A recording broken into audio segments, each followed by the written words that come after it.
Με το Redmi Note 5, η Xiaomi επιτέλους αποφάσισε να αφήσει πίσω στον αρκετά επιτυχημένο Snapdragon 625 και να χρησιμοποιήσει το καινούργιο και πιο ισχυρό chipset της Qualcomm, τον Snapdragon 636.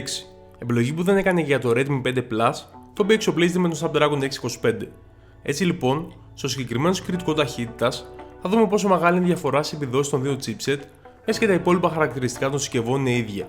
Πρωτού όμως ξεκινήσουμε, θα ήθελα να σημειώσω ότι αν έχετε δει και τα προηγούμενα speed-test που έχω κάνει, θα έχετε παρατηρήσει ότι οι χρόνοι που φαίνονται στα χρονόμετρα των συσκευών διαφέρουν έστω και ελάχιστα με αυτούς που σημειώνω εγώ. Αυτό συμβαίνει γιατί σε κάθε γύρο σταματάω τη μέτρηση τη στιγμή που θα ανοίξει το χρονόμετρο και όχι τη στιγμή που θα πατήσω κλικ στο νέο γύρο. Όπως επίσης και για την περίπτωση που κάποια φορά καθυστερήσω να ανοίξω κάποια εφαρμογή, συνυπολογίζω αυτόν τον χρόνο. Αυτά για να μην υπάρχουν αμφιβολίες.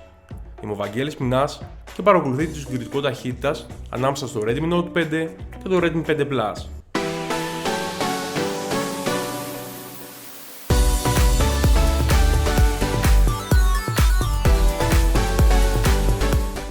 Ας ξεκινήσουμε με το τεστ ταχύτητας.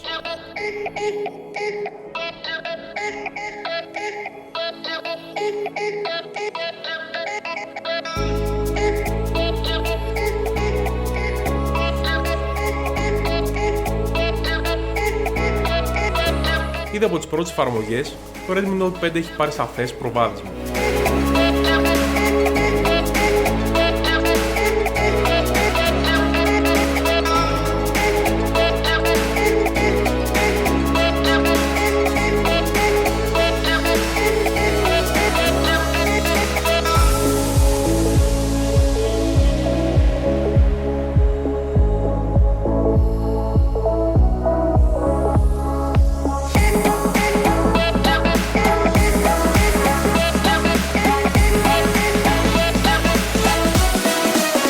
Μόλις τελείωσε το πρώτο γύρο το Redmi Note 5, ενώ το Redmi 5 Plus έχει μείνει αρκετά πίσω.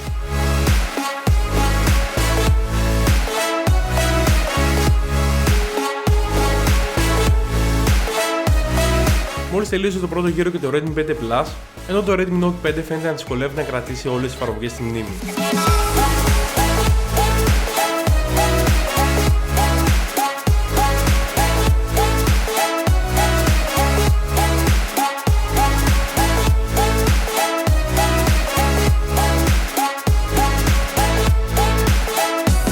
Παρ' όλα αυτά, το Redmi Note 5 τερμάτισε πρώτο, με το Redmi 5 Plus να έχει κλείσει λίγο την ψαλίδα, κρατώντας όλες τις εφαρμογές στη μνήμη. Το συμπέρασμα λοιπόν είναι ότι το Snapdragon 636 είναι αισθητά πιο γρήγορος από τον 625.